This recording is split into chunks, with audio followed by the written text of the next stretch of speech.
presque tout. Une émission coproduite par Radio Imo et Vitrine Média.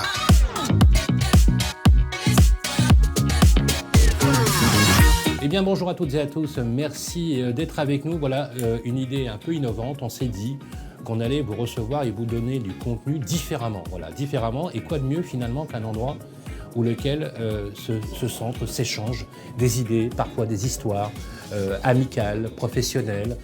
Tous les sujets seront évoqués sans tabou, sans éluder absolument aucune question.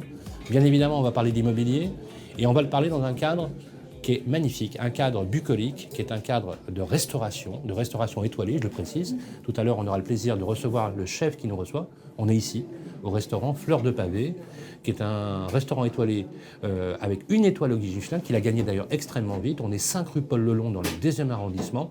Et je vous propose, les amis, qu'on se retrouve chaque mois pour un déjeuner ou un dîner dans lequel on va croiser nos idées. Surtout, vous n'hésitez pas, bien sûr, à liker, à commenter tout ce que nous faisons. Et l'idée, elle est simple, hein. Je vous la fais courte. On reçoit des amis, on échange. Parfois, c'est un peu vif, parfois, c'est un peu consensuel. En tout cas, c'est toujours bienveillant.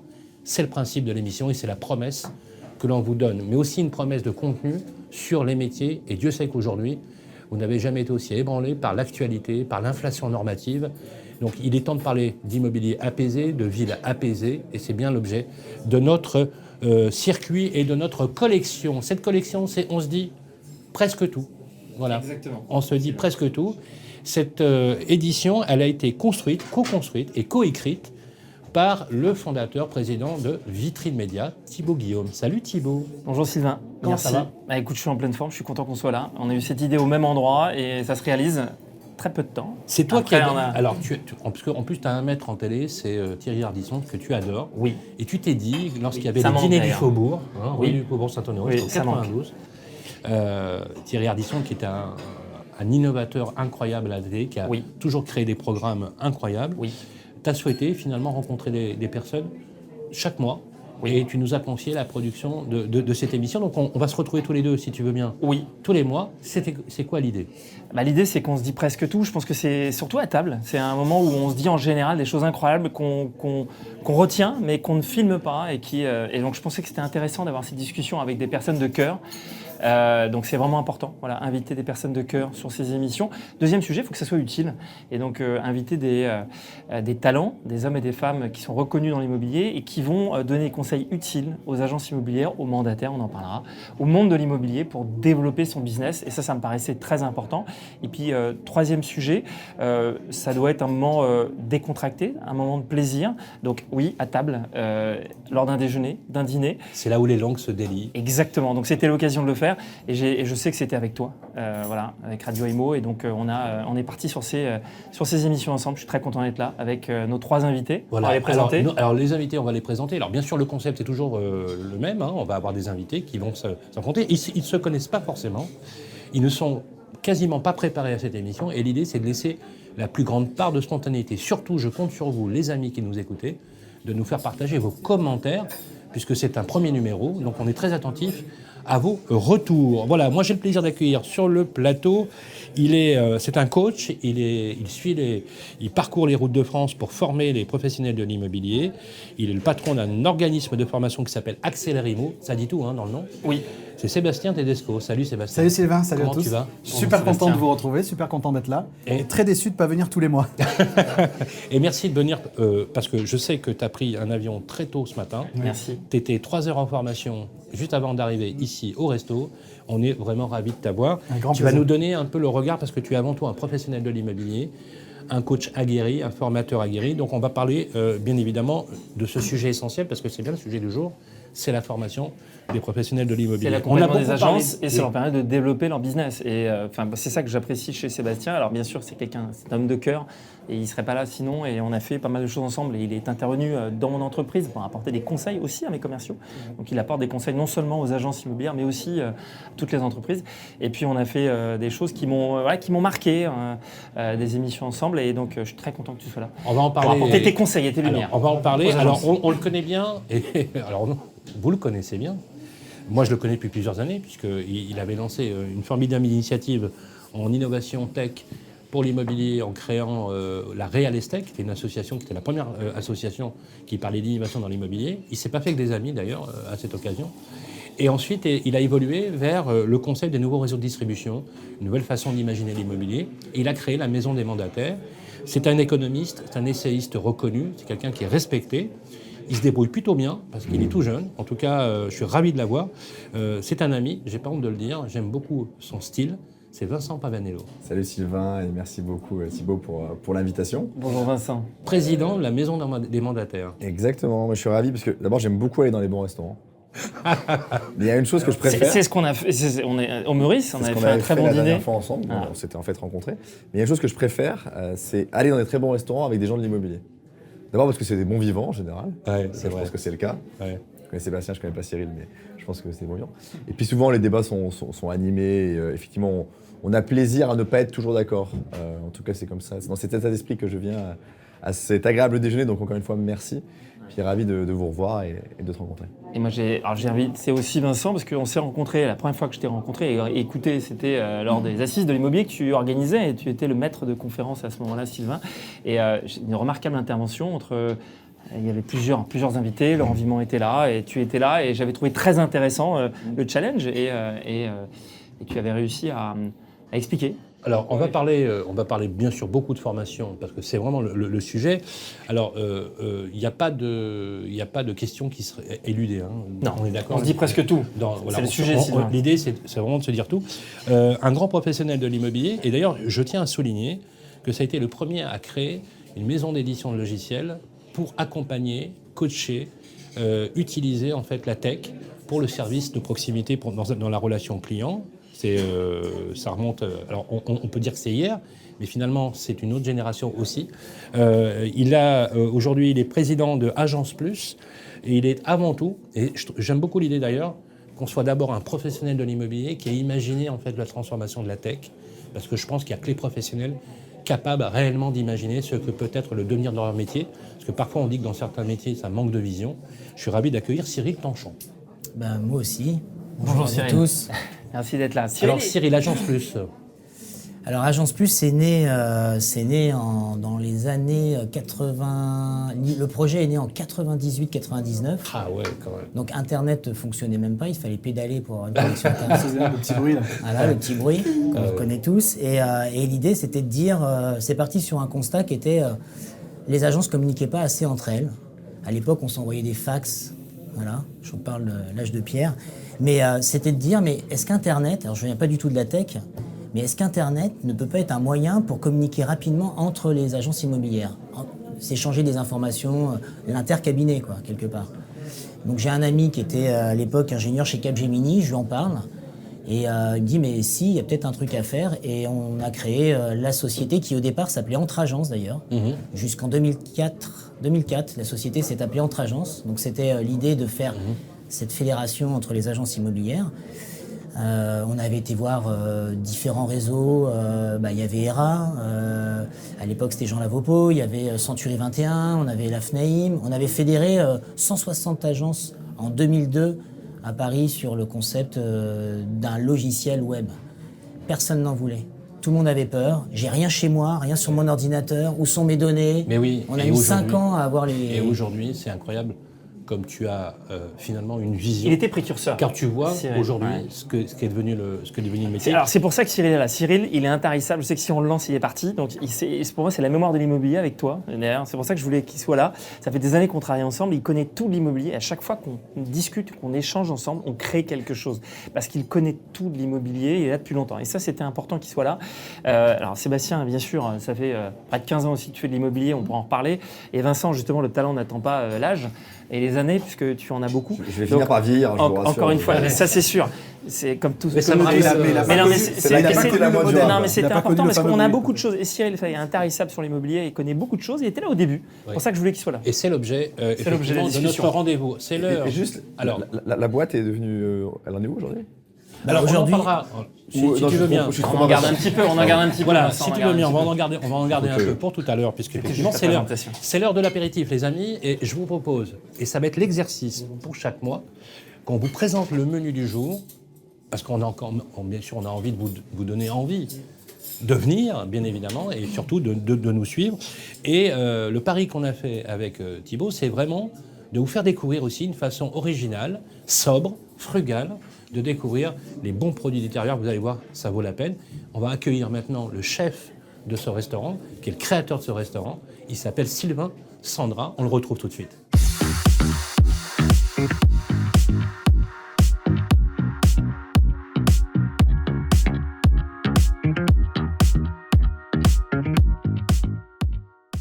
Eh bien voilà, nous y sommes, on vous l'a dit tout à l'heure, restaurant étoilé, frugal, sobre, bucolique, avec un déjeuner ou dîner, puisqu'on va se retrouver chaque mois, avec nos amis. Et alors moi, je vais pas bouder mon plaisir, puisque j'ai le plaisir d'accueillir avec moi Sylvain Sandra. Salut Bonjour, Sylvain. ça va? Comment ça va? Moi très bien, très bien. On est chez toi ici, Fleur de Pavé. Ouais. Alors justement, Sylvain, il faut que tu nous dises, parce que j'ai lu quelques articles sur toi.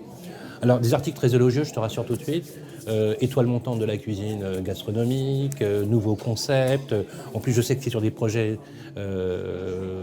en Angleterre, tu as des projets de développement. Bref, Fleur de Pavé, c'est né de quelle idée et c'est quoi le concept du resto? L'idée est très simple en fait, c'est que j'ai, on va dire 80% de ma clientèle, voire 90% parfois, c'est que des habitués. Donc on a fait un restaurant. J'aime pas le mot de copain parce que souvent c'est pas très bien connoté, mais un peu comme un club privé où des gens de même culture gastronomique, en tout cas, des gens qui aiment la vie se retrouvent autour d'un déjeuner ou d'un dîner et d'un bon verre de vin, mais dans une grande simplicité. Donc on a une cuisine qui est très simple et une très belle carte des vins. Et puis des très beaux produits. Alors justement, on va parler de tes produits parce que quand tu as ouvert, tu as eu ta première étoile très rapidement. Ouais, 6 mois après, je crois qu'on a 6 mois après. 6 mois après. Et en plus, tu as ouvert dans une période... On a ouvert avec le Covid. Tu as ouvert quoi, 6 mois avant J'ai ouvert 6 mois, 6 mois après on fermait avec le Covid. Et tu as réussi à passer cette période quand même Alors on l'a passé, après c'est toujours un peu compliqué parce que c'est comme dans vos métiers, on a un marché de la gastronomie qui est complètement changeant aujourd'hui. Le monde de la restauration a changé. Typiquement, aujourd'hui, il fait beau. Les gens ne veulent plus être dans un restaurant à l'intérieur, ils veulent être dans une terrasse. Les jours où on travaillait beaucoup, qui étaient vendredi et jeudi, ont complètement changé parce qu'avec le télétravail, les gens se sont déplacés et sont partis en week-end, ont quitté Paris et d'ailleurs quittent de plus en plus Paris pour les grands week-ends, les grandes semaines. Là, on sent que la semaine prochaine, sur les ponts de mai, avant le pont de mai, c'était le jeudi, c'était jeudi et vendredi. Aujourd'hui, on a un pont la semaine prochaine en plein milieu de semaine, c'est lundi au lundi. Donc ça a complètement le marché de la restauration. En tout cas, à Paris, a beaucoup changé. Et inversement, à l'étranger aussi l'a changé d'une autre manière aussi complètement différente. Alors je sais que tu es très attaché à la qualité des produits, comme tu l'as dit tout à l'heure. C'est un restaurant très sobre, même en décoration, tu l'as volontairement fait sobre. Moi, j'aimerais que tu nous parles un petit peu du concept de ta cuisine. C'est une cuisine simple, c'est une cuisine très élaborée, parce qu'on a l'impression que c'est simple, mais en fait, c'est très élaboré. Et je voudrais surtout que tu me parles de quelqu'un que j'adore, c'est Maître Yamashita. Oui. Alors lui, c'est un ovni, c'est un maraîcher. Je crois qu'il a eu, alors tenez-vous bien, je crois qu'il a eu le prix du premier maraîcher au monde. Oui, premier maraîcher au monde. Ouais, premier maraîcher au monde, il a été. Et il te sert parce qu'il choisit ses clients en fait. Il choisit ses clients. Et tu as la chance, toi, de faire partie de ces on est quatre chefs qui travaillent avec lui et c'est lui qui nous choisit, c'est pas nous qui le choisissons. C'est plutôt agréable parce que c'est un vrai. Ça oblige le chef à se mettre un peu en danger à chaque fois. C'est ce qui fait que chez nous, dans la maison, on n'a pas de carte parce qu'en fait, la carte, elle évolue en fonction de ce qui va nous amener.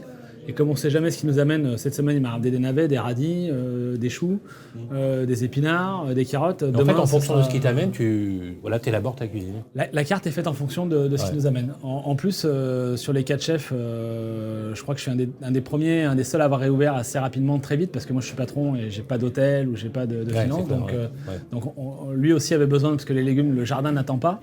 Donc lui aussi avait besoin de vendre les légumes. Donc du coup, on se retrouve avec beaucoup de légumes. Donc du coup, on a vraiment adapté la carte en fonction de lui. On a une espèce de symbiose entre notre maraîcher et nous. Après, on a d'autres fournisseurs. Qu'est-ce que tu nous as préparé ?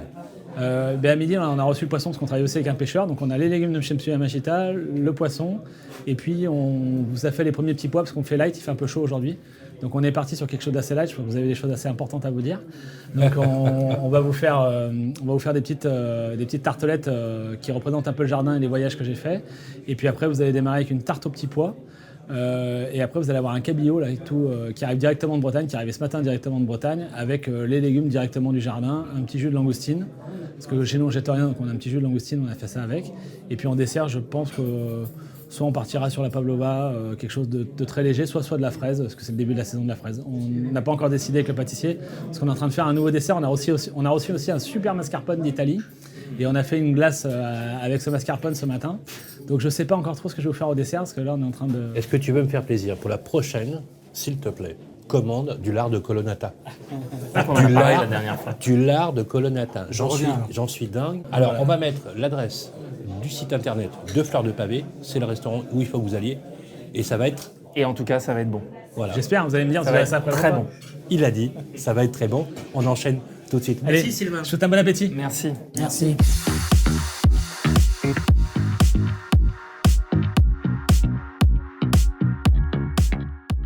Ben voilà, vous avez découvert un chef étoilé, une étoile en moins de 6 mois d'ouverture, croyez-moi. C'est pas simple. J'espère qu'on vous a donné envie de venir et de venir ici nous rejoindre, de nous parler de votre métier. En ce moment, on parle beaucoup de baisse du pouvoir d'achat. On parle de crise de l'offre.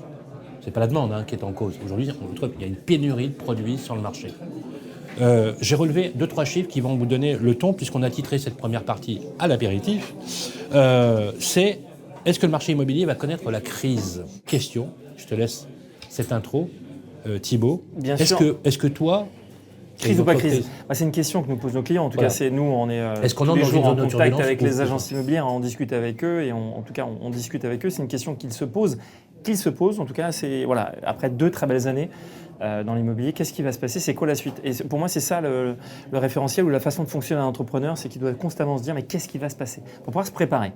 Moi, je pense, et tu le soulignes avec tes chiffres, que, en tout cas, c'est mon avis sur la question et on va pouvoir en débattre, que le marché va résister. Je pense qu'il va certainement avoir une correction, comme on le voit en bourse, il y a une correction.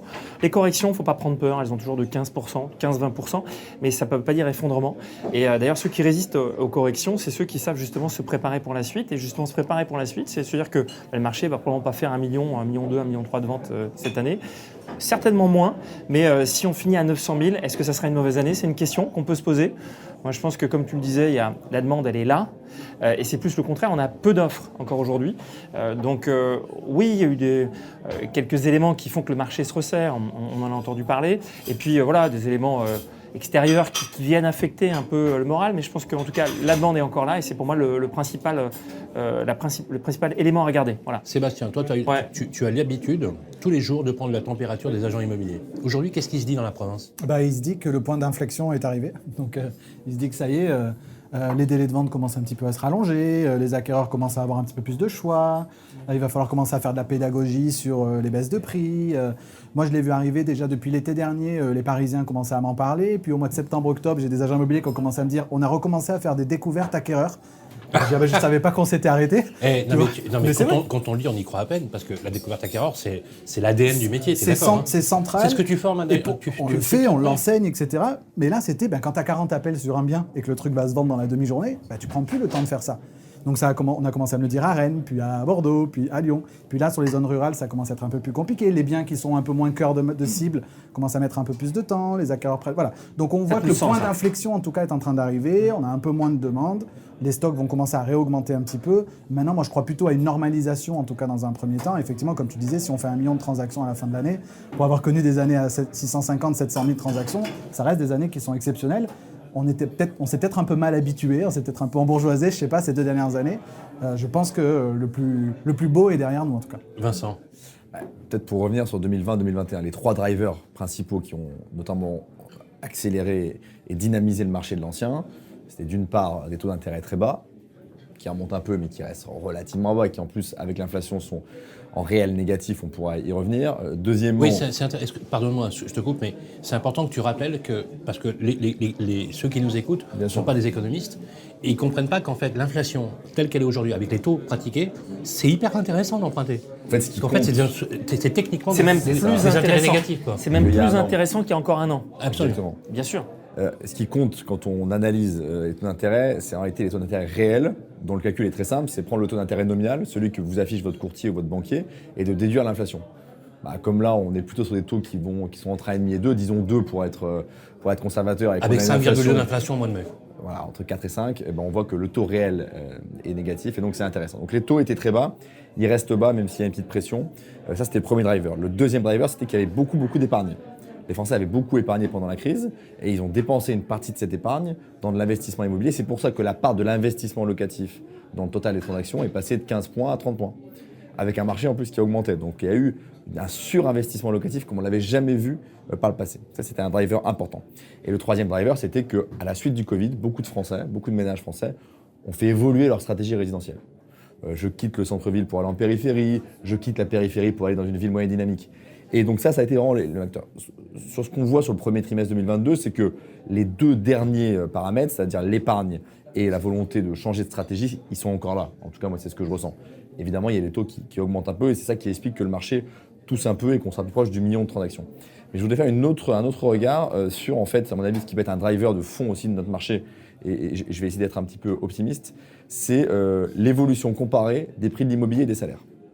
En réalité, qu'est-ce qu'on observe depuis quelques années? C'est que les prix de l'immobilier augmentent plus vite que les salaires. De sorte qu'il y a plein de gens, tu en parlais de ces fameuses personnes qui vivent de plus en plus loin de leur emploi, pour qui, en fait, leurs salaires ont augmenté beaucoup moins vite que les prix de l'immobilier. Ils habitent en périphérie de Bordeaux, de Nantes, et en réalité, ils ont des salaires qui augmentent comme le pouvoir d'achat d'1 à 2 points par an, quand les prix de l'immobilier augmentaient à 6-7. De sorte qu'ils n'étaient jamais finançables. C'est-à-dire que le banquier leur disait « je pourrais te prêter 300 000 quand vous gagnerez dans le ménage 4 000 euros ». 3 ans plus tard, le ménage super content disait « nous gagnons 4 000 euros ». Pas de chance, entre-temps, le prix de l'immobilier avait fait x1,5. Et donc, on ne rattrapait jamais les prix de l'immobilier. La bonne nouvelle, pour le secteur et pour nos concitoyens, c'est important, des années à venir, je pense, c'est que cette tendance va être un peu inversée. Les prix de l'immobilier, on le voit dans les métropoles, mais un peu partout, la fête est finie, et tant mieux. Et je pense qu'on va vers des années de stagnation, je ne crois pas une baisse, mais au moins de stagnation. Et on voit bien que les salaires sont tirés vers le haut. Pour plein de raisons. L'inflation les tire vers le haut, mais aussi l'équilibre offre-demande sur le marché du travail. Chaque jour, il y a une boîte dans la restauration qui augmente les salaires, et à juste titre. Chaque jour, il y a une boîte dans les services qui augmente les salaires. Chaque jour, dans l'industrie, on a des gens qui augmentent les salaires pour attirer des talents. Donc je nourris l'espoir pour notre secteur et pour nos concitoyens qu'on va rentrer dans un moment où les prix de l'immobilier vont augmenter moins vite que les salaires. Et donc potentiellement des gens qui vont redevenir solvables. Je touche du bois parce que c'est vraiment ce qu'on peut collectivement se souhaiter. Donc quand on dit le marché va connaître la crise, selon toi? Moi, je pense qu'il c'est un atterrissage autour du million de transactions, des prix qui vont stagner. Je ne crois pas honnêtement à une crise qui soit plus durable à ce stade. Il y a beaucoup d'épargne. Les investisseurs institutionnels peuvent se substituer dans certains marchés aux investisseurs particuliers. Ils n'attendent que ça, même sur du diffus, de la maison individuelle ou de l'appartement.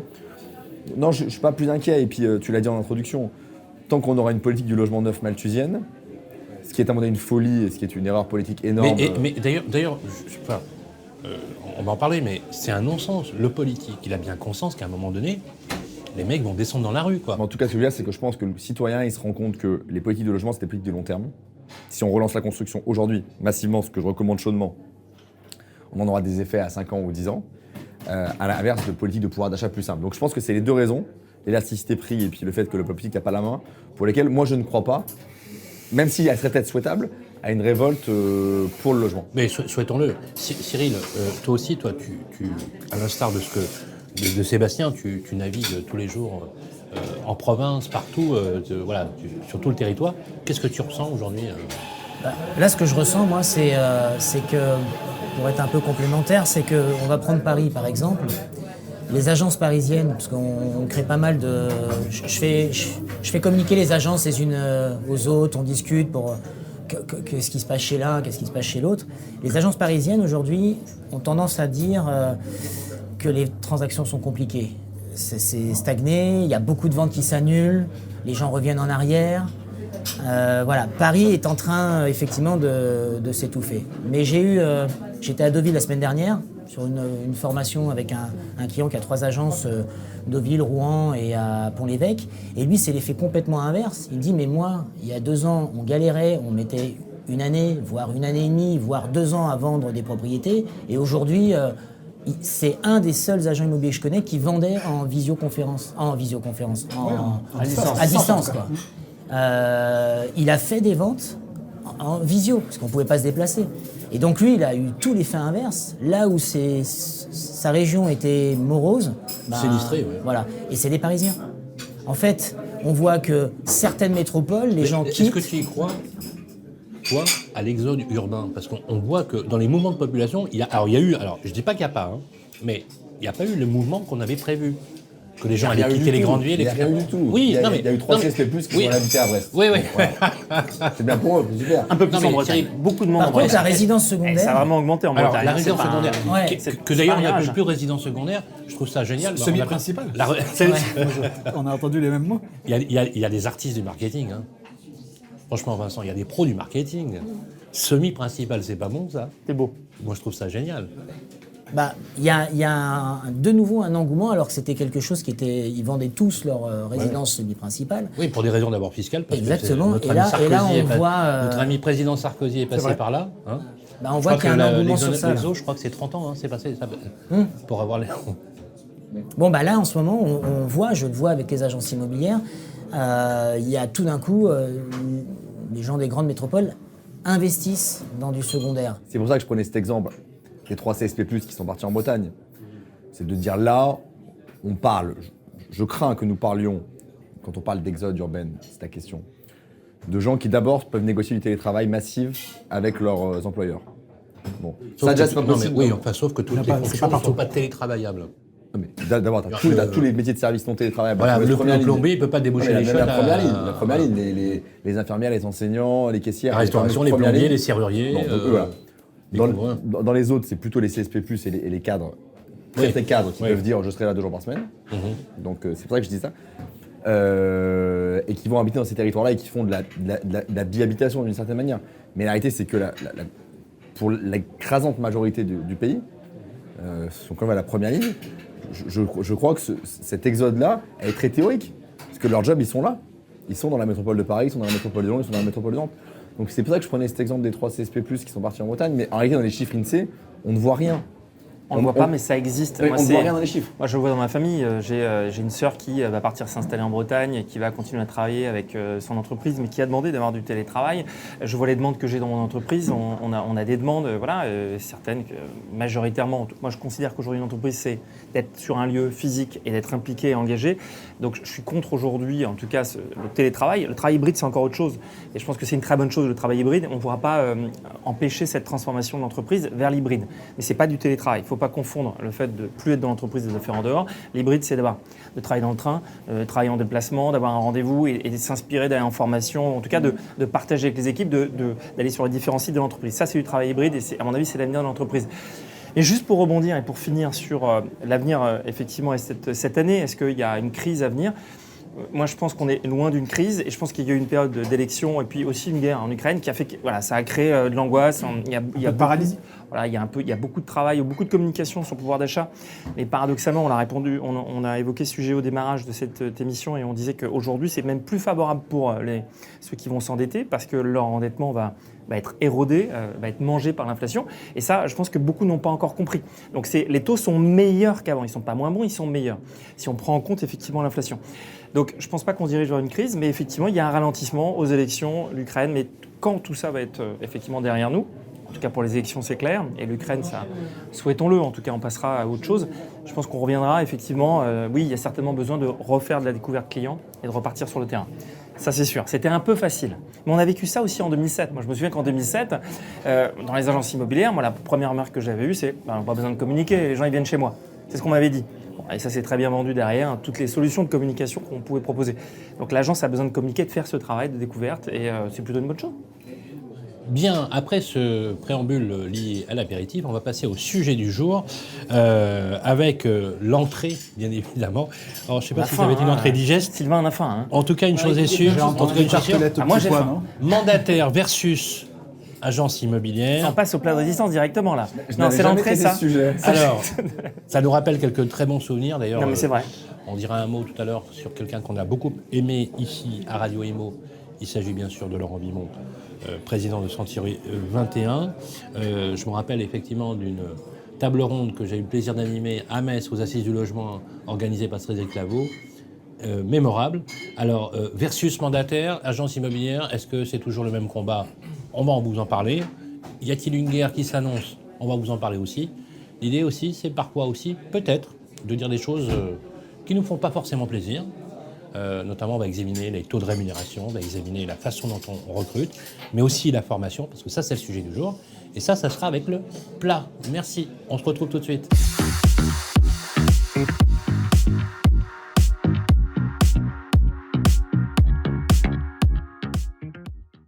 Eh bien voilà les amis, on a goûté une entrée.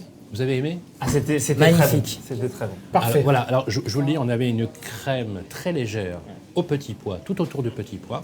C'est des feuilles de briques en fait qui sont... alors pour que ça colle et que ça fasse Un peu un comme support... une tarte. Hein. Alors c'est une tartelette en fait. Petite tarte. Hein. C'est une tartelette, c'est des Tartelette. feuilles de briques. Mais les feuilles de briques, c'est très léger en fait. Normalement, ça ne tient pas. Alors il y a une astuce, c'est de découper les feuilles de briques, mais en plusieurs. Et pour qu'elles collent entre elles dans le moule, vous mettez un peu de sucre glace. Et à la cuisson, le sucre va se caraméliser un transformer petit peu. en caramel, mais très léger, et va cimenter les petites feuilles de briques. Vous en mettez 4 ou 5. Ça vous fait un support très sympa, très facile à trier, et vous faites une crème allégée, très léger, avec des petits pois frais, légèrement ébouillantés, pas plus de 30 secondes, avec un courbouillon, et là vous avez une merveille. Voilà. Donc c'est toi qui as fait l'entrée du coup. Alors, est-ce que ça vous fait pas rêver? Ben oui, comme quoi c'est très simple. Et d'ailleurs, on C'est vous l'été. donnera des éléments, des petits tuyaux.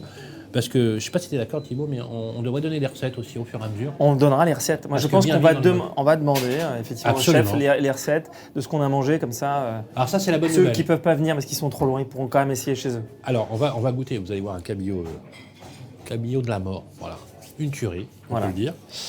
On a quand Mais- même un sujet avant. Mais on a un sujet. Quand même, un sujet qui fâche ou Un un sujet sujet- qui rassemble? Ah, c'est le sujet qui fâche. Alors, Est-ce que c'est un sujet qui fâche? Pas Vincent est forcément. très affûté là-dessus, parce que Oui, maintenant, c'est ça y est, vrai. là, Non, c'est mais le préparé, warrior. Vincent, c'est pour ça qu'on l'a emmené. Hein, Ah bah, avec nous, c'est le hein. warrior des mandataires, parce que voilà, alors mandataire versus agence immobilière, mandataire où la fabrique à faire des gens pauvres ou pas. Parce que je vous fais le pitch. Alors, effectivement, c'est des agents immobiliers qui ont fait les calculs. D'accord. On a pris la somme des ventes. Tu vois, Cyril? Ouais, somme des ventes. On a calculé le poids moyen des honoraires générés par un négo. Ça, vous avez l'habitude, messieurs, hein, vous faites ça tous les jours. Bon. Ensuite, on s'est amusé, entrée-sortie, à calculer avec un statut d'indépendant. Parce que, comme vous le savez, le premier employeur des mandataires français sont les agences immobilières, puisqu'ils ont 80% de leurs commerciaux qui sont des agents commerciaux. C'est pour ça que parfois, parfois il y a des guerres de chapelle. Bon, bref. Ça, il aime bien, Vincent. Et la règle de rémunération, grosso modo, c'est 20-25 entrées, 20-25 sorties. Tu es d'accord? 40 à 50%. Dans une agence, ouais. Des fois, ça monte un peu plus, tu es d'accord? De plus en plus. Ouais, ça monte un peu plus. Bon, on comprend pourquoi. Donc, grosso modo, sur 100, eh ben, tu prends 50, entrée-sortie, quand tu es négo dans une agence immobilière. Quand tu es dans un réseau, propriétéprivée.com, sur IAD, etc., tu peux prendre jusqu'à 71-80%. Il y a même des réseaux comme Meilleur Bien, par exemple, ou d'autres, qui ont sorti un concept 100%. incroyable. C'est, je vous donne tout. Voilà. Vous avez 100% des honoraires. Ils ne sont pas porteurs de carte, comme les agents co, je précise quand même, d'accord? Alors, la formation, on va en parler. Rémunération, selon les réseaux qui étaient donnés, et je reprends les chiffres donnés aussi par Laurent Vimont. Tu étais là, en moyenne, entre 35 et 40 000 euros de rémunération moyenne par négo agence, et moins de 17 000 euros, soit moins pratiquement 1 200 euros par mois en moyenne, entre 1 200 et 1 500 euros par mois, pour un mandataire. Vrai ou faux? Deuxième chose, les parts de marché qui font beaucoup hurler. Tu as communiqué, et d'ailleurs Julien Savelli a emboîté le pas, hein, rappelle-toi, tu étais Et il présent. était d'accord avec moi. Et il était d'accord avec toi, puisque le était là. laboratoire FNIM avait donné des chiffres. Les réseaux de mandataires, alors tu me corriges Vincent si tu veux bien, et ça sert au débat, 14,5% de parts de marché sur le volume total de vente intermédiaire. Hein. Non. 22 intermédiaires et 15-16 sur l'ensemble. 15-16 sur l'ensemble. Alors tu fais bien de le dire. Et 22 Alors, intermédiaires. mais pas sur le million de transactions, il faut quand même le rappeler, puisqu'il y a une part Alors par sur an, l'ensemble, si on raisonne sur le 1,2 million, les réseaux mandataires ont une quinzaine de pourcents. Si on C'est raisonne ça. sur les 2 tiers intermédiaires, C'est ça. forcément le 15 devient 22, c'est purement C'est ça, mathématique. voilà. Ok. Alors c'est important que tu fasses la distinction. Alors, Laurent Vimont avait pris en disant qu'il contestait formellement ces chiffres-là. Néanmoins, j'ai regardé les chiffres, par exemple, d'IAD. de volume de vente sur 2021. J'ai regardé les chiffres de vente du premier réseau français qui vendait des ventes, c'est-à-dire Orpi, qui vendait entre, je crois, 35 000 ventes. Et on était à IAD, alors là c'est sans appel, pardonnez-moi, hein, IAD c'est 55 000 ventes. Moi je dis la messe est dite, composons maintenant la nouvelle partition. Moi, je serais plutôt pour, hein, tu le sais, parce qu'il faut admettre, même si le modèle, je veux bien qu'on discute sur le modèle de rémunération, parce que je trouve que parmi les mandataires, il y a quand même beaucoup de gens précaires. Voilà, j'ose le dire. Et voilà, la parole circule librement. Thibault. Est-ce qu'il y a opposition d'ailleurs? C'est un vrai sujet avant que Vincent prenne la parole. Moi j'avais apprécié ce débat et finalement parce qu'il y a des agents co et des mandataires et finalement dans les agences et les mandataires qui sont effectivement auprès de réseaux de mandataires. Est-ce que c'est pas plutôt, il y a plutôt à regarder du côté de l'organisation de ces réseaux, de ce qu'ils proposent? C'est peut-être ça le sujet finalement c'est peut-être là où il faut regarder. Donc Vincent, apporte-nous tes lumières. Un point sur les chiffres et puis un point sur l'organisation. Sur les chiffres, 2 sujets que tu soulèves. D'où viennent les données? Les parts de marché et puis le revenu moyen par mandataire versus le revenu moyen par agent. Pardonne-moi Vincent, mais tu es d'accord que le débat, c'est bien qu'on l'ait là-dessus. Mais c'est super bien qu'on l'ait, mais je vais expliquer pourquoi j'estime que j'y apporte une pierre plus précieuse que les agences vitrées et je vais le démontrer. Sur les parts de marché, j'ai interrogé une 50aine de réseaux, on a beaucoup travaillé, je sors des chiffres qui sont à peu près les mêmes que la FNAIM. Okay. Donc si, et la FNAIM, qui a quand même une institution... Quand tu dis réseau, tu prends lesquels de réseau? Réseau de mandataires. Réseau de mandataires, Ouais. d'accord. Si la FNAIM, qui est Combien il y a de réseaux de mandataires en France? Une centaine, Ah, quand même. mais dont 90% des mandataires sont dans les 10 plus hauts. Si la FNAIM, plutôt représentante des agences physiques, et si la maison des mandataires, plutôt représentante des réseaux de mandataires, arrive peu ou prou, et avec une marge d'erreur d'évidemment à 1 point ou 2 points, personne ne peut prétendre à quelque chose de plus fin. D'ailleurs, personne ne peut prétendre non plus à savoir si le PAP c'est 30 ou 32 ou 28. Bon voilà. Si ces 2 organisations-là estiment que, en gros, les réseaux de mandataires au 31 décembre 2021 avaient 22% de part de marché, qui peut venir honnêtement les contester? Bon, premier point, je pense que ce point-là, pour moi, il ne doit pas porter de débat en volume. Bon, ça, c'est le premier point. Sur la rémunération moyenne par agent, moi, si j'observe l'écosystème, il y a d'un côté les mandataires et d'un côté les agences vitrées. Du côté des mandataires, je connais un peu, celui qui sort les chiffres, c'est moi. Dans un baromètre qui sort chaque année, dont la première édition est sortie en avril 2021, la deuxième en avril 2022. Pour ça, c'est pas compliqué, j'interroge les réseaux de mandataires, je prends leur chiffre d'affaires, je regarde le nombre de mandataires en ayant une méthodologie que je précise très clairement dans le baromètre qui est de dire... Laquelle? On ne peut pas comparer le chiffre d'affaires de 2021 au nombre de mandataires au 31 décembre. Il y en a qui viennent d'arriver depuis 1 mois, depuis 2 mois, depuis 3 mois. Ah, oui. Attends. Oui. Tu veux dire que ça diluerait le... Et donc l'hypothèse que je prends, et qui est contestable sur la méthode, c'est de dire je prends la moyenne entre le nombre de mandataires à la fin de l'année 2020 et la fin de l'année 2021. En gros, je prends le nombre de mandataires au 30 juin.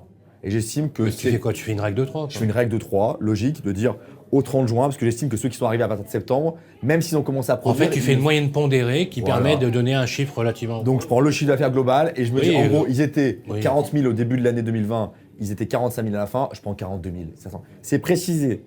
Alors ton avec chiffre, Attends, concrètement. je viens. Mais ce que je veux dire, c'est que c'est important, le point de forme est important.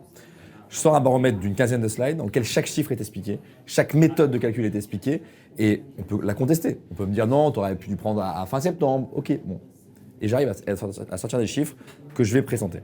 Et de l'autre côté, des agences vitrées qui viennent en débat et qui me disent moi j'ai un mec dans mon agence Century 21 qui fait 150 000.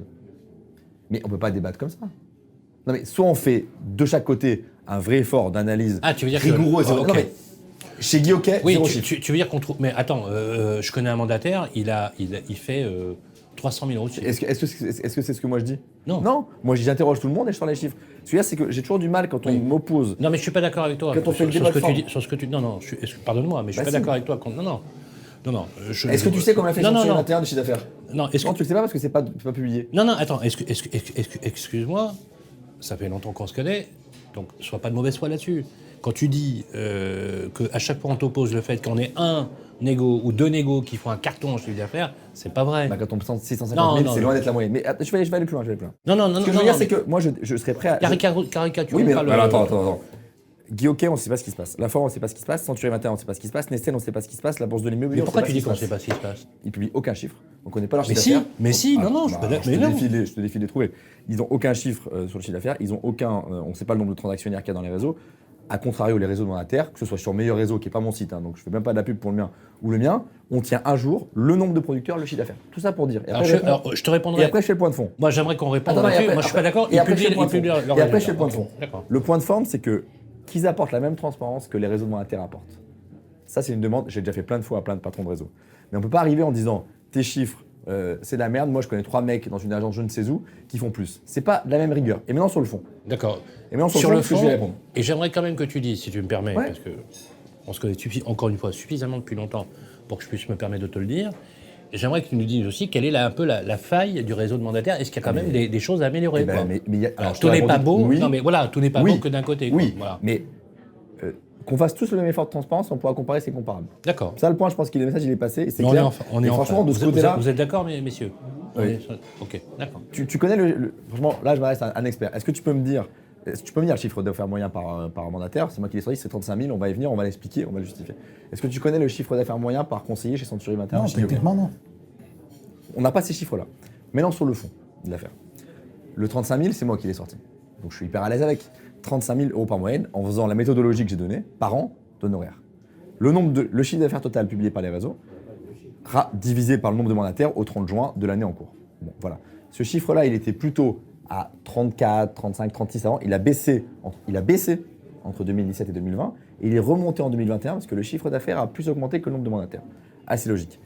35 000. Maintenant, dans les réseaux, qu'est-ce qu'on observe quand on les regarde? 35 000 euros. Dans la poche du mandataire. Générés. Donc tu d'honoraires. prends le chiffre d'affaires, tu rétrocèdes les 70% Les 30%. et tu fais un calcul. Les 30%. Donc en gros, ils génèrent 35, 36, ils reversent un tiers à leur réseau, il leur reste 24, 25 en moyenne par mandataire. Ok. Ah, et donc on n'est pas loin des 17. On est sur un 2000 euros en moyenne par mois. Ok. Là-dessus, qu'est-ce qu'on observe si on rentre dans sur des- lequel il y a 37% de charges sociales environ, plutôt, plus le reste. plutôt 20 si tu es un auto-entrepreneur, mais ok. Et ça dépend des territoires où vous êtes. Auto-entrepreneur, c'est. Plutôt agent 23, co, 24, excuse-moi. Ouais. 23. Qu'est-ce qu'on observe Ok. dans les réseaux, et peu importe la taille des réseaux? Il y a un tiers de gens qui ne produisent quasiment pas. Un tiers de gens qui ne produisent quasiment pas, et moi je l'assume tout à fait. Un tiers de gens qui produisent moyennement, qui en vivent, et un tiers de top producteurs. Bon. Si on enlève le tiers de gens, mais moi j'assume, hein.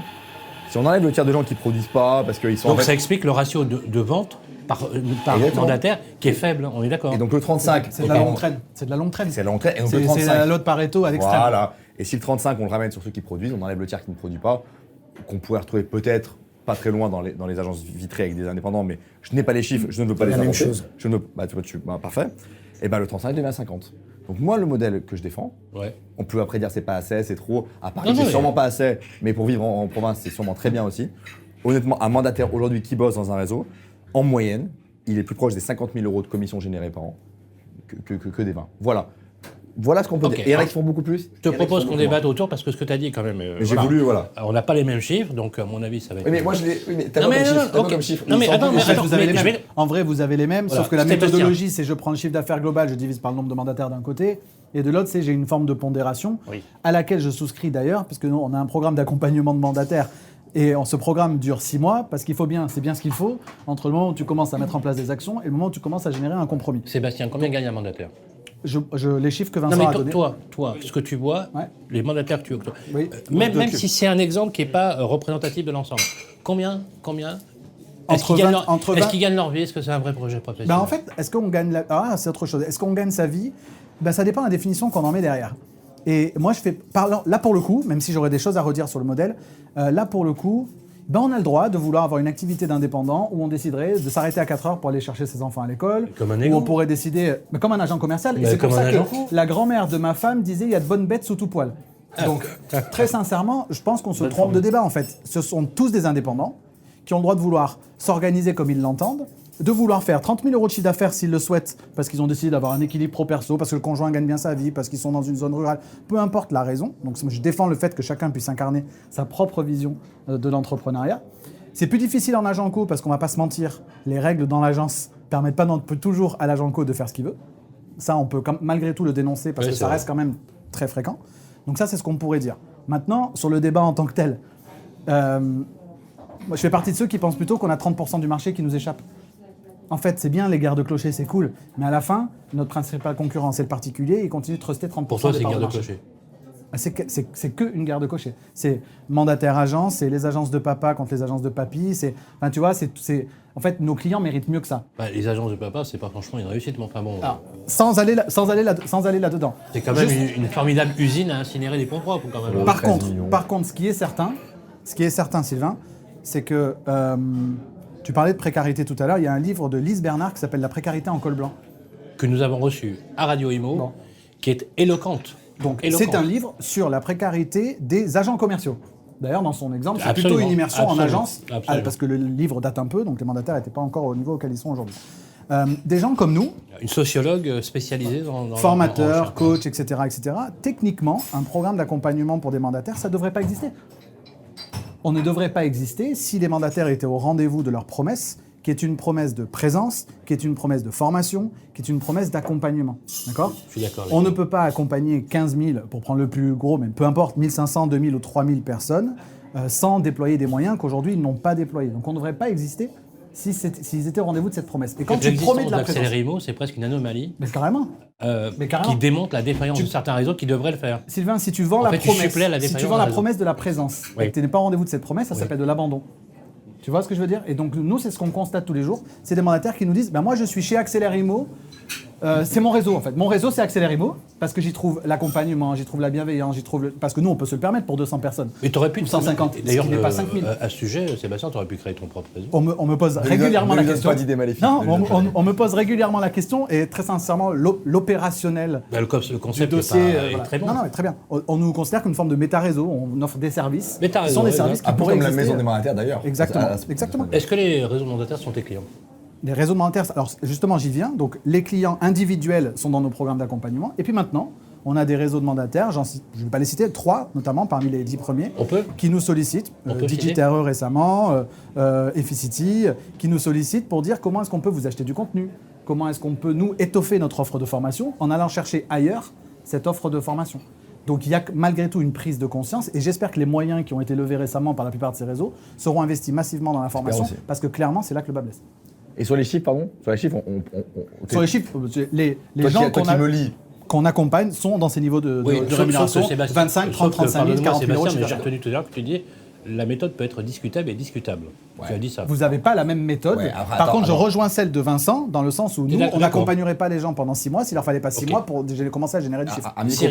micro-point de méthode. Il y avait 45 000 mandataires à la fin de l'année. Je fais mon calcul sur 42 500. Non mais c'est à la marge hein, la pondération. Voilà. Donc tu disais, Sébastien, que effectivement, bon, la méthode peut être discutable, mais que tu te rallies plutôt Sur la méthode, oui. à la méthode académique, que je comprends. Hein. On peut dire que tu utilises une moyenne pondérée. Je ne suis pas tout à fait d'accord sur les critères de rémunération, mais on va y revenir justement. Je voudrais qu'on écoute Cyril. Toi, tu connais le métier depuis très longtemps. Tu as vu naître, hein, tu les as vu naître. Hein. Ça a été, au début, ça a été pris pour un épiphénomène, et puis après, ça s'est installé définitivement, ça va beaucoup hurler. Moi, je peux comprendre aussi les effets de résistance d'une corporation qui était très habituée. Je n'irais pas jusqu'à dire qu'ils étaient sur des rentes de situation, mais quand même. Un peu quand même. Il y a certaines régions où, crois-moi, c'était pas évident. C'est vrai que quand tu appelais à 5h du soir ou à 18h, tu n'avais personne au téléphone. Il fallait que tu attendes le lendemain quand tu avais repris une agence, etc. C'est vrai que les mandataires, quand ils ont amené quelque chose, c'est vrai qu'ils étaient joignables en permanence, que le digital est passé par là et que ça a beaucoup révolutionné. Sur les chiffres, j'aimerais avoir ton avis, et justement sur le modèle en lui-même, qui, contrairement à ce qu'on aurait pu imaginer, est quand même appelé à se pérenniser, quoi. Ben, moi, je pense que le réseau de mandataires a permis aux agences vitrées, comme les agences immobilières classiques, d'évoluer. Parce que effectivement, il y a, en 2010, j'ai organisé avec Le Parisien des petits déjeuners. Et on invitait des particuliers qui passaient des annonces dans le PAP. On les faisait venir au Parisien. J'avais fait ça avec Hera, donc je suis retombé sur les magazines. J'ai encore tous les Parisiens avec les petites interviews, etc. Donc c'était intéressant. Mais l'idée, c'était en 2010, on voulait comprendre pourquoi le particulier passait une annonce dans le journal Le PAP et pourquoi il ne passait pas par un agent immobilier. Et d'ailleurs, aujourd'hui, c'est devenu la phrase de notre logiciel, c'est de nombreux clients se plaignent de laisser leurs coordonnées dans les agences immobilières et ne pas être appelés. Donc tu vois, ça rejoint un petit peu à n'importe quel moment. Voilà. Un mandataire, c'est son portable. Tu l'appelles, il n'est pas en rendez-vous, voilà, il répond. Mais ça a fait évoluer les agences immobilières. Regardez les annonces aujourd'hui. À l'époque, Se Loger, tu n'avais pas le droit de mettre le portable. Il y a 10 ans, tu ne mettais pas de portable. C'était forcément le numéro de téléphone de l'agence. Aujourd'hui, regardez les annonces des agents immobiliers, c'est leur numéro de portable qui est mis. Et je vois que... Très juste, très juste. Et ça, je pense que c'est les mandataires, c'est l'effet réseau de mandataires qui a peut-être fait remettre en question le concept de l'agence immobilière où l'agence immobilière avait tendance à dire « c'est moi le patron, tout va venir et puis je vous redistribuerai un peu les choses ». Aujourd'hui, c'est plus comme ça. Les agents immobiliers, les agents commerciaux qui travaillent dans des agences immobilières, quelque part, sont tous des mandataires en eux, moi je trouve. Parce qu'ils sont... C'est qu'une question de sémantique. Hein. Tu vois, ils sont aussi indépendants. Et puis il ne faut pas oublier qu'un agent immobilier, un négociateur dans une agence, il veut faire l'aller-retour. Il se dit, je vais gagner 20% à l'entrée et 20% à la sortie. Ah oui, clair. Et nous, mais tu dois le faire aussi en formation, on dit, mais partagez, en partageant, vous allez gagner plus. Eux, bon, ça change beaucoup, on voit que ça a énormément changé, mais on ne partageait pas parce qu'on pensait qu'en ne partageant pas, on allait gagner plus. Donc moi, je pense qu'aujourd'hui, les mandataires ont fait changer les agences immobilières, et je vais même aller plus loin. J'ai vu le phénomène, encore 10 ans à peu près en arrière, où on disait, allez, je ferme mes agences, on va travailler en bureau parce qu'on va faire des économies. Et aujourd'hui, je vois un phénomène totalement inverse. On travaille pour une grosse marque en immobilier de prestige, gros réseau en immobilier de prestige. On peut l'affilier. Sotheby's. D'accord, Sotheby's.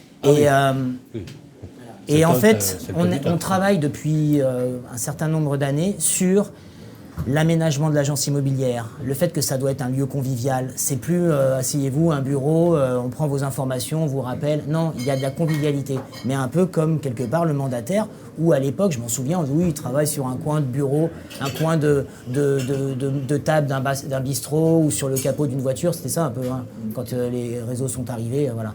Donc, moi, je pense qu'aujourd'hui, il y a de la place pour tout le monde. Chacun doit se sentir bien dans une agence ou bien en indépendant dans un réseau, mais ça fait évoluer. Est-ce qu'il y a une extension, Cyril, de la part de marché?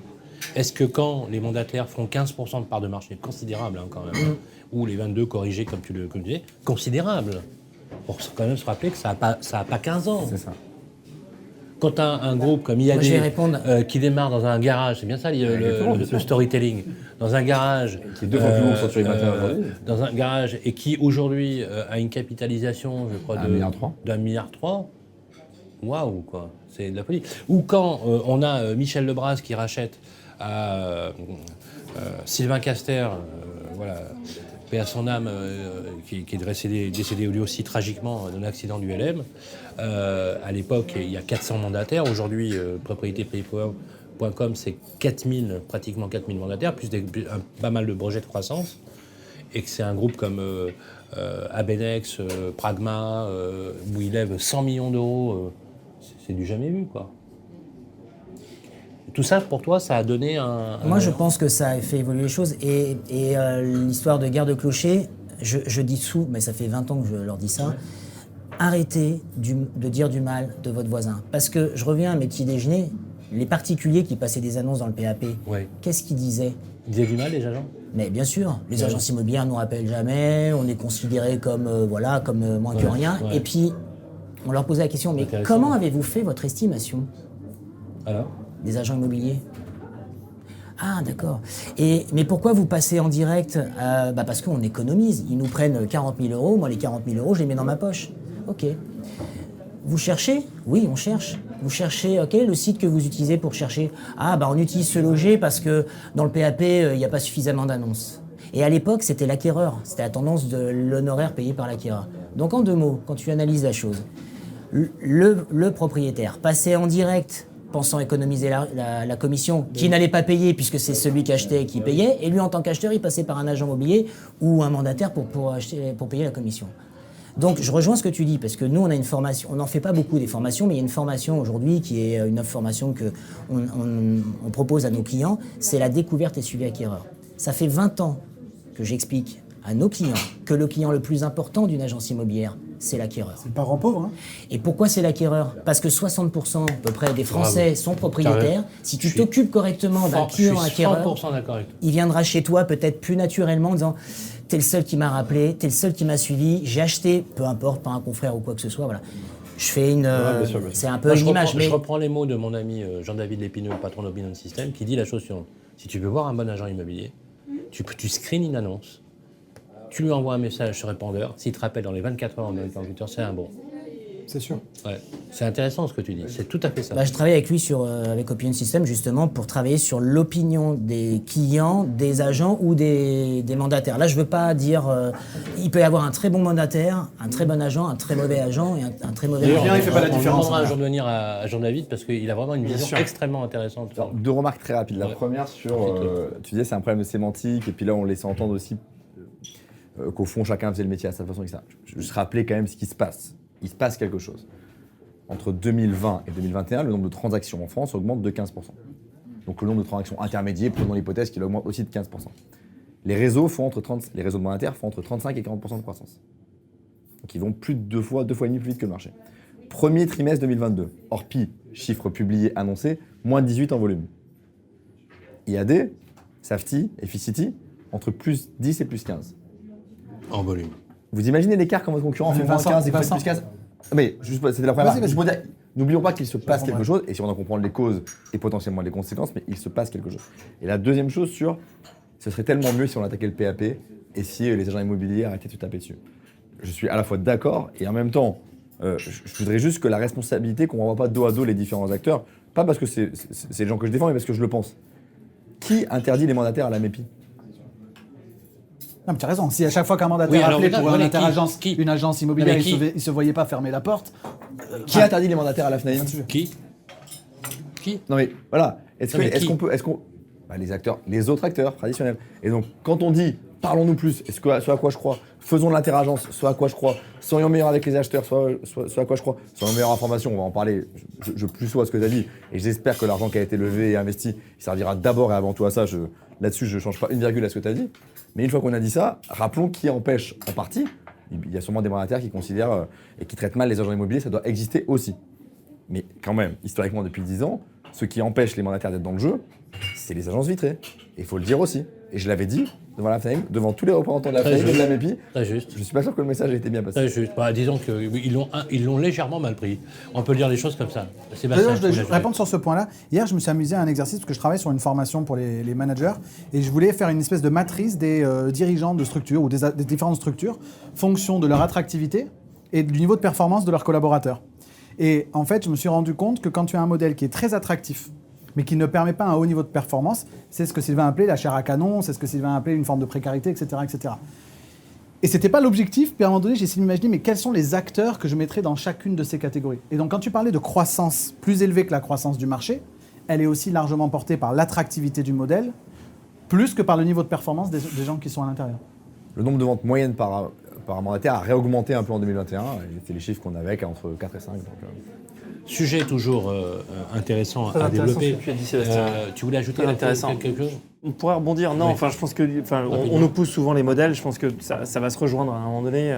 Et il est certain que des réseaux d'agences vont développer leur propre force de mandataire. Ça me paraît évident et ça sera nécessaire. Le format hybride, c'est une logique. Enfin, c'est le courant de l'histoire et ça ira dans cette direction. Donc, pour moi, on les oppose encore aujourd'hui, mais pour moi, cette guerre, elle est positive ou elle est bénéfique puisqu'on vient de dire que ça a encouragé les agences à améliorer leurs services. Donc, pour moi, c'est positif. Ça va plutôt contribuer à l'émergence d'un modèle hybride. Exactement. Donc Plutôt non ça, seulement mais- ça fait du bien, puisque ça permet d'améliorer encore la qualité de service pour les clients, et puis je pense qu'on ira vers un modèle hybride, et puis ça va se retrouver, voilà, c'est consensuel, finalement à la fin. Absolument. Ça se termine bien à la fin, donc ça c'est important. À suivre. À suivre J'ai un pour, doute, mais, pour clôturer notre superbe C'est ce déjeuner. qu'on souhaite. On va à suivre parler de digital, risque, opportunité, bien évidemment, mais c'est toujours aussi un débat à épisode, puisqu'on en parle tout le temps. Et ensuite, j'aimerais qu'on parle d'un sujet qui me plaît beaucoup, en termes de réflexion quasi philosophique, si je peux me permettre l'usage. C'est le métavers. Voilà, le métavers ou métavers. C'est pas si philosophique que ça. Ou comment, finalement, dans une anthropologie urbaine et humaine, nous ne basculerions pas, dans un univers qui serait complètement éthérique. J'avais fait un reportage sur BFM Business, où j'ai le plaisir d'officier régulièrement, sur une maison virtuelle qui s'est vendue $1 million.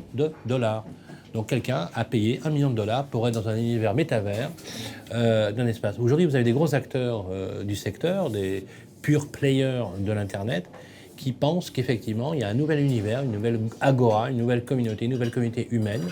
Alors moi, j'y suis absolument farouchement opposé, puisque j'ai été éduqué, formé sur le tangible, avec mon ami Thibaut, toi aussi. On aime nous, on aime pouvoir toucher les tangibles, choses. voilà. Non, c'est vrai que c'est important. N'en dites pas trop, messieurs. N'en dites pas trop. Et voilà. Et donc, voilà, l'idée, c'est de clôturer sur ces réflexions, comme quoi finalement, dans un dîner ou dans un déjeuner de professionnels de l'immobilier, on peut avoir de la hauteur de vue. C'est ce que je vous propose de découvrir tout de suite après.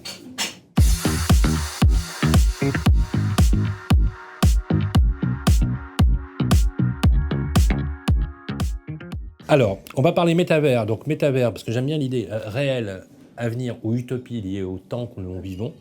En tout cas, ça, quand tu vois les masses financières, enfin, c'est juste hallucinant. Et bien sûr, le digital, risque-opportunité, mais c'est intéressant parce que quand tu parles du métavers, tu parles du digital, tu parles d'un numérique. Quand je dis risque-opportunité, on pourrait dire risque aussi pour la façon dont nous générons nos relations. Moi, je ne nous vois pas tous les 5 en train de déjeuner de façon... voilà.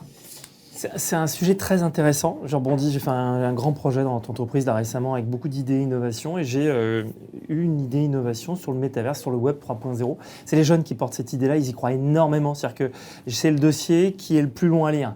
Et le gars est convaincu que le métavers c'est la suite. Il y a le web 2.0, on l'a raté, hein, les réseaux sociaux. Malheureusement pour nous, d'autres l'ont fait avant nous. Mais le web 3.0, c'est maintenant. Il y a une opportunité, on a même des clients, Maurice Immobilier qui l'a fait, qui a investi... qui a acheté déjà des parcelles immobilières, donc qui a mis de l'argent. Est-ce que c'est le moment de le faire ou pas ? Est-ce que ça paraît complètement fou et trop fou ? Mais c'est quoi une parcelle immobilière sur le métavers ? Parce que c'est ça qu'il faut qu'on... Qu'est-ce que c'est ? On reproduit effectivement le physique voilà, sur le virtuel et on va pouvoir investir. Alors, entre autres, ça permettra aussi de tester des produits, de partager des expériences en ligne. Mais en tout cas, une chose est certaine, c'est que les jeunes aujourd'hui, je peux commencer par mes enfants, passent leur temps sur leur téléphone et sur le virtuel. Et donc, forcément, il y a un lien entre ce que font nos enfants et ce que va devenir l'immobilier de demain. Donc, même si on n'y croit pas, ça va se passer. Et ça va arriver. C'est une certitude. Alors, j'ai bien aimé ton intervention, Vincent, sur le métaverse, mais je pense que c'est intéressant. Quel lien on fait entre le métavers et la réalité ? Parce qu'aujourd'hui, on est déjà dans le virtuel. Aujourd'hui, à l'heure où on se parle, les jeunes sont déjà dans le virtuel. Donc, on peut pas, il n'y a pas de doute, on y sera demain et dans tous les domaines. En tout cas, c'est ma conviction. Vincent ? Jusqu'où on ira ? Voilà, c'est la question qu'on peut se poser, Vincent. Tu vois, regarde, par exemple, je prenais l'image de ce type qui a acheté une maison virtuelle, $1 million aux États-Unis. Le métavers, on a l'impression que c'est un univers, en fait, c'est un peu comme les crypto-monnaies, si tu veux. En fait, on crée de la valeur finalement avec rien, dans lequel on estime qu'il y a un lien avec le réel. Le problème, c'est quel lien tu fais avec le réel, quoi. Tu vois. La maison qui a été achetée $1 million, c'est sur un métaverse qui est un des plus gros, qui s'appelle The Sandbox. Oui. Qui est français. Qui est français, dont j'ai rencontré le dirigeant il y a très peu de temps. Moi, je pense qu'on revient à la question... Si, juste une seconde. Alors, les desserts ont été servis. Je ne voulais pas apparaître impoli, mais... Alors, on est sur une pavlova, mais vous n'êtes pas équipé de micro, mais c'est pas grave, on va retranscrire. Donc, c'est une pavlova. Oui, aux fruits exotiques, vous avez une coque de meringue française, un tartare de mangue avec un coulis de passion, un sorbet passion banane, et sur le dessus, vous êtes sur une mousse coco. Waouh. Je vais faire court parce que j'ai faim. Crème de mangue. Voilà, ça va être. T'as pas eu tes fraises, hein ? Voilà. C'est vrai que Vincent voulait des fraises. Non, et donc on a beaucoup discuté, et on a imaginé les ponts avec l'immobilier. Moi, je pense qu'il faut en revenir à la phrase si connue du patron de TF1 sur mon métier, c'est de vendre des milliers de cerveaux. Minute d'attention. Ouais, Patrice Lelay. Hein. Voilà, on en est là. Alors moi, mon approche, c'est de dire... Patrick Lelay. Avant, il y avait des métaverses avant le métaverse. Allez-y. Aujourd'hui, si vous voulez acheter un sac à main à votre femme, sauf qu'on est avec des hommes aujourd'hui, d'ailleurs, j'espère que ce sera plus mixte à l'avenir, mais ou si vous êtes une femme et que vous voulez acheter, je ne vais pas tomber dans les clichés, mais un cadeau d'anniversaire à votre mari, vous avez en gros 2 choix. Soit vous tapez sac à main sur Google, soit vous allez au Printemps Haussmann. Pardon pour cette réflexion de parisien, mais voilà. Tout le monde a compris ce que je voulais dire. Google est pour moi le premier métaverse. Qu'est-ce qui se passe sur Google ? Vous avez à la fois la liste de tous les gens qui vendent des sacs à main, mais il y en a qui payent un peu plus cher pour être en haut. Au printemps, je crois qu'il y en a qui payent un peu plus cher pour avoir un plus grand stand et pour avoir le stand bien quand on arrive à l'entrée, au rez-de-chaussée, Là où qu'on il y a va le pas trafic. rater. Une Là question où il y a de le trafic. trafic, que le trafic soit physique ou le trafic soit digital. À partir du moment où on se dit, Google, c'était le Web 2, c'était une première expérience de navigation, mais on pourrait imaginer une expérience beaucoup plus immersive et ressemblant beaucoup plus au monde réel. Donc là, on va mettre Google en 3D, et donc les marques seront visibles dans un métaverse qui ressemble au physique. L'idée qu'on retrouve dans le monde physique les mêmes logiques de visibilité que dans le monde réel est quelque chose qui ne me semble pas être contestable. C'est-à-dire que de la même façon que Gucci a payé plus cher que Dior pour être à l'angle de l'avenue Montaigne et des Champs-Élysées, pour ceux qui connaissent, parce que vraiment le loyer est plus cher à cet endroit-là parce que plus de gens passent par là, il n'est pas étonné que demain Dior prenne sa revanche sur le métaverse en disant, là cette fois, sur l'équivalent de l'avenue Montaigne du métaverse, là Dior aura un plus grand magasin, peut-être même que Dior prendra toute la rue. Bon. Et donc l'idée qu'il y ait cette logique de trafic, comme disait Sébastien, qui soit des trafics qui soient passés du trafic physique au trafic navigateur internet recherche, au trafic métaverse, et que ça implique des logiques de valorisation de visibilité, c'est une question de temps. C'est quand même une question de, si demain on passe 5 heures dans le métaverse, ça vaudra plus cher que si on y passe une demi-heure. C'est là que je serai un peu... Là-dessus, il n'y a pas de sujet. Là où j'ai plus de sujets, c'est sur les... Et ça, pour répondre à ta question sur la maison, c'est qu'il faut quand même qu'il y ait un usage et qu'il y ait un enjeu de visibilité. C'est-à-dire qu'acheter une maison, j'ai un peu mal. Petite nuance, et puis après je vous laisse réagir. Je trouve que c'est un bon exemple pour comprendre aussi le métaverse, c'est que pour ceux qui sont sur les applications de rencontres, évidemment personne autour de cette table n'en fait partie, mais imaginez un monde où vous y seriez. Non, je revendique. J'ai rencontré ma femme actuelle, ma femme, Karine, je l'ai rencontrée sur Mythique. Bon. Bravo Marc. Donc non mais voilà. Mais Aux États-Unis, c'est 70% des rencontres Bon. aujourd'hui. Non mais voilà, alors, ça s'est très bien passé. Et voilà. En fonction Et de ça fait si ce 17 soit ans. Tinder ou Mythique quoi, vous êtes d'accord qu'on a le droit de mettre 5 ou 6 photos. Qu'est-ce que font les gens avec ces photos? Ils essayent d'envoyer des signaux. Alors, vous avez plusieurs catégories. Hein.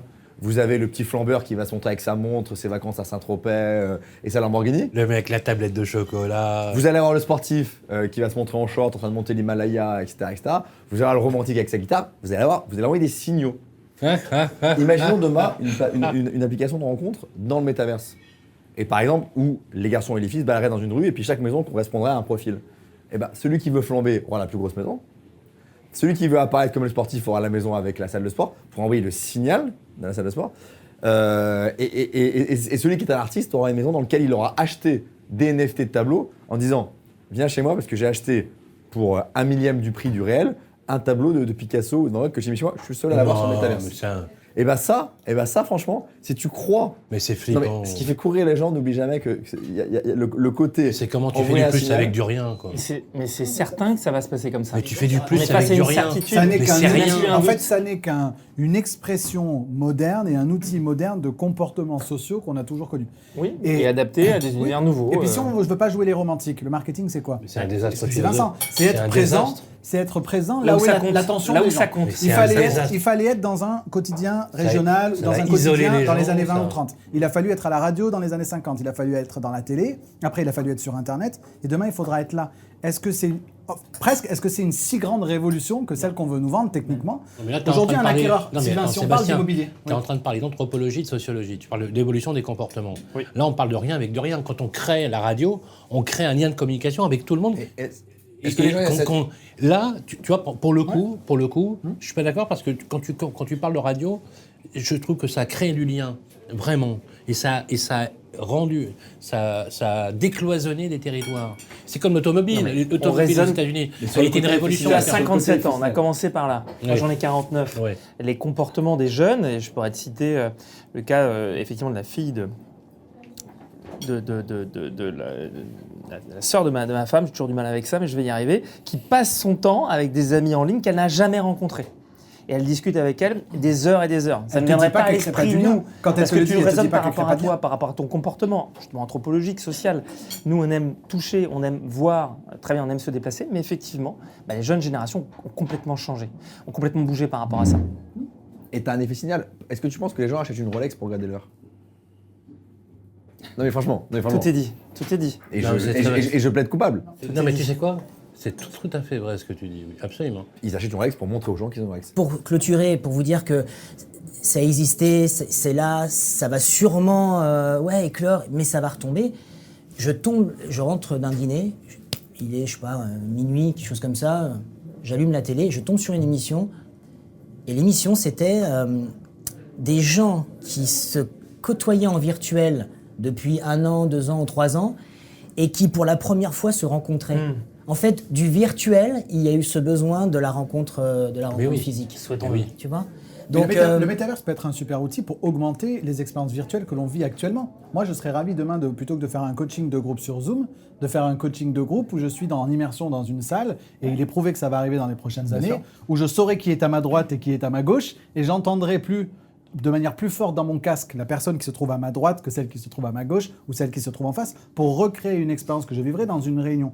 Je ne peux pas aujourd'hui réunir tous les conseillers qu'on accompagne dans une même pièce le lundi, le mardi, le mercredi, le jeudi. Donc, c'est simplement pour moi une expérience... À Bercy. Ouais, voilà, c'est ça. C'est juste une expérience augmentée de l'expérience digitale qu'on fait aujourd'hui. Mais là, il y a de l'humain dans ton... Oui, mais ce que tu dis... il y a de l'humain. Donc, je rejoins Vincent. Si on s'approprie ces outils-là et qu'on vient leur permettre un peu plus humaniser presque nos expériences digitales actuelles, il n'y a pas de raison que ça... Mais ce n'est pas le cas aujourd'hui. C'est-à-dire que c'est pas le cas aujourd'hui. C'est-à-dire que la désespérance et le vide philosophique sidéral qui touche nos sociétés modernes, j'invente rien, c'est pas moi qui l'écris. Quand vous écrivez, alors je sais qu'il est Daniel parfois... Cohen appelle ça la génération de l'extérieur. Voilà, absolument, la génération de l'extérieur. Et je vous invite à lire un livre qui s'appelle Le Mécontemporain de Alain Finkielkraut, qui est extrêmement bien, mais je vous invite aussi à lire un livre qui est un peu tombé aux oubliettes, qui a été écrit par un philosophe extrêmement connu, qui était aussi un ingénieur et un matheux, qui a fait l'école navale, c'est Michel Serres, qui avait écrit un livre qui s'appelle Le tir instruit. Le tir instruit ou l'intelligence collective. Il partait du principe que le futur est une intelligence collective. Léonard de Vinci fut un temps, dans son époque, avait appréhendé tout le savoir de sa génération en un seul homme. Aujourd'hui, on a un cerveau collectif. Dans le fond, on ne peut qu'être d'accord. Non, mais j'ai l'impression, tu vois, il y a un vrai discours autour de ça. Je me souviens de mon grand-oncle qui se plaignait de voir mon cousin rester toute la journée devant MTV, donc c'était les années 90, devant MTV, à écouter Nirvana et à se laisser pousser les cheveux et à pas se laver.